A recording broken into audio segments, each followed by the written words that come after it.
चंद्राय नमः ओम आप्रयाय नमः ओम इंद्रसे नमः ओम शिवाय नमः ओम भजाय नमः ओम हस्त्राय नमः ओम कैलासवाय नमः ओम ईश्वराय विरंगाय नमः ओम वंशः तृतीयारोगीश्वराय शंकराय नमः एवं पूज्य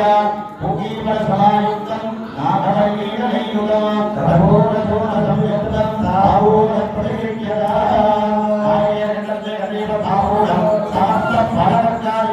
अमृतम निवेदयामि निवेद्यानन्तरम् आचरणीयम्।